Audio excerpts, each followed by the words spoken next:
Buenos días. El tema a tratar es un tema muy controvertido, estratificación de riesgo en pacientes pediátricos con Wolff-Parkinson-White asintomático. Yo soy el doctor Alberto Miguel Cigata, médico de electrofisiología pediátrica del Hospital Italiano y del Hospital Garrahan. No tengo conflictos de interés con esta charla.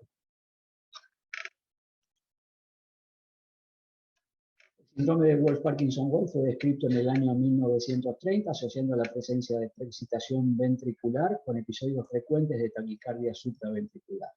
La incidencia de dicho patrón es baja en la población general, 0.3%, pero la misma se duplica cuando hay antecedentes familiares.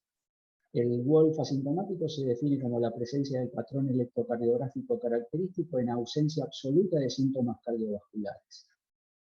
Si bien en la mayoría de los pacientes asintomáticos la historia natural es habitualmente benigna, existen algunos pacientes que pueden sufrir muerte súbita, y esta ha sido reportada como el evento inicial en niños con una mayor incidencia que la de los adultos. El riesgo de muerte súbita se debe al desarrollo de arritmias supraventriculares que provocan fibrilación auricular con conducción muy rápida hacia el ventrículo a través de la vía accesoria, degenerando la misma en fibrilación ventricular. Existen varios artículos desde hace muchos años en donde está demostrado que los pacientes pediátricos tienen una mayor incidencia de arritmias y muertes súbitas en aquellos pacientes con Wolff-Parkinson-White asintomáticos respecto de los adultos. Y en muchos de ellos, este tipo de eventos, la muerte súbita o la fibrilación ventricular, puede ser el síntoma inicial. La incidencia anual estimada de los mismos es de alrededor de 1 a 2% respecto de eventos letales, y el riesgo de muerte súbita o fibrilación ventricular de 1 a 5 por 1000. En el año 2004, el grupo de Milán comparó prospectivamente la ablación por radiofrecuencia versus el no tratamiento en pacientes pediátricos con este tipo de características. Solo uno de 20 pacientes, que es el 5%, tuvo eventos arrítmicos en el seguimiento en el grupo de ablación, mientras que 44% presentaron arritmias en el grupo control. Además, 3 niños del grupo control presentaron fibrilación ventricular como evento inicial y uno de ellos falleció por muerte súbita.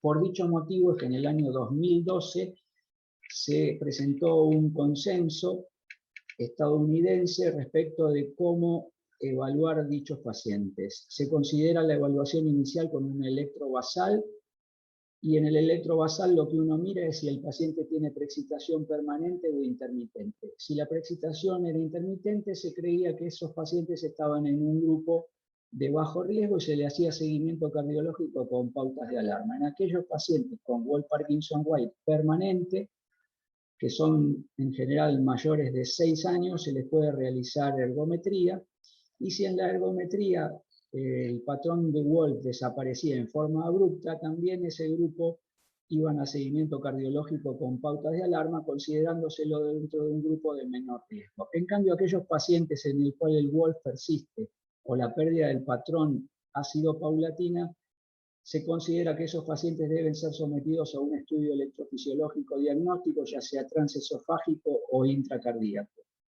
De acuerdo a eso, se dividía a los pacientes en un grupo de menor riesgo, que son aquellos pacientes con un RR en fibrilación auricular mayor de 250 milisegundos y sin taquicardia inducible, en los cuales iban generalmente a seguimiento cardiológico con pautas de alarma, o eventualmente se podía considerar la ablación según la localización y características del paciente. Mientras que en aquellos pacientes que tenían fibrilación auricular con un RR menor de 250 milisegundos o taquicardia supraventricular inducible, se los consideraba dentro de un grupo con un riesgo un poco mayor, y se discutía en ellos el riesgo-beneficio de la ablación, siendo indicaciones también clase 2A y 2B.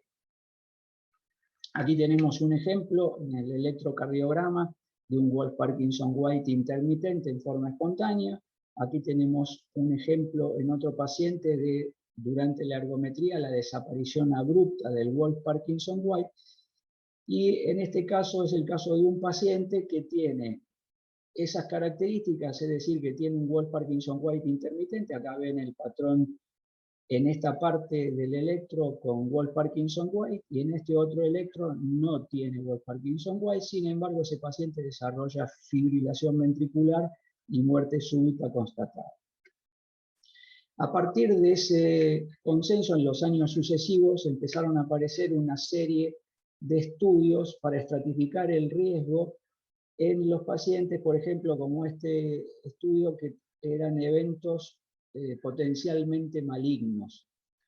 Y este grupo concluye en ese estudio que los pacientes jóvenes pueden experimentar eventos potencialmente malignos en los pacientes que tienen Wolff, aún sin síntomas previos o sin marcadores de alto riesgo en el estudio electrofisiológico.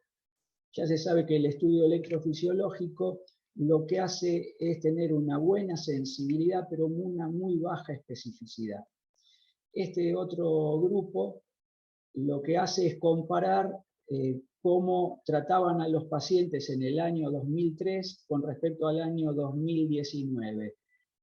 Con un interrogatorio que se le envía por un cuestionario, y los grupos que responden dicen que ellos, la mayoría, no cree que la preexcitación intermitente o la desaparición súbita de la preexcitación durante el ejercicio sea evidencia suficiente para decir que el paciente no tiene riesgo. Los pacientes deben ser sometidos a estudio electrofisiológico, y comparativamente con el año 2003, donde solo el 26% de los pacientes eran ablacionados en el mismo estudio electrofisiológico donde se le hacía la estratificación del riesgo, en el año 2019 un 77% de los grupos hace la estratificación del riesgo y en el mismo momento la ablación por radiofrecuencia. La pérdida de la preexcitación ventricular durante los estudios no invasivos, por supuesto, no excluye que dentro de estos pacientes existan algunas vías accesorias que tengan alto riesgo. Esto se demuestra en otro artículo también de 2020, donde concluye que la no persistencia de la preexcitación estaba asociado con menor riesgo de esa vía accesoria, pero esto no puede excluir la muerte súbita o el paro cardíaco por fibrilación ventricular. Entonces, teniendo en cuenta todos estos datos, se considera hoy en día que el algoritmo aceptado es el siguiente: en un electrobasal con Wolff sin cardiopatía, los pacientes que tienen Wolff-Parkinson-White intermitente pueden ir al seguimiento con pautas de alarma, a realizar una ergometría o directamente al estudio electrofisiológico intracardíaco. Los pacientes con Wolff-Parkinson-White permanente deben ser sometidos a una ergometría. Si en la ergometría la desaparición de la preexcitación es abrupta, pueden ir al seguimiento con pautas de alarma o hacer un estudio electrofisiológico intracardíaco, porque eso tampoco es considerado hoy en día como un marcador de bajo riesgo absoluto para ese paciente. Los pacientes, por supuesto, que persiste el Wolff durante la ergometría deben ser sometidos al estudio electrofisiológico intracardíaco. Y de acuerdo al estudio electrofisiológico intracardíaco los divide en dos grupos. Un grupo de menor riesgo, en los cuales los pacientes que desarrollan fibrilación auricular o por estimulación auricular asincrónica, un RR mayor de 250 milisegundos, es decir, la vía conduce en forma relativamente lenta y no tienen taquicardia supraventricular inducible, esos pacientes pueden ir o bien a un seguimiento con pautas de alarma o bien, de acuerdo a la localización, a una ablación. En cambio, los pacientes que son considerados dentro del grupo de alto riesgo por tener un RR menor de 250 milisegundos en fibrilación auricular o la inducibilidad de taquicardia supraventricular dentro del estudio, se considera hoy en día que deben ser sometidos a ablación por radiofrecuencia. Como ustedes ven, durante el tiempo ha cambiado significativamente el approach con estos pacientes, y hoy en día la mayoría de los grupos son propensos a realizar el estudio electrofisiológico y la ablación por radiofrecuencia para tratar de evitar la muerte súbita en estos pacientes. Muchas gracias.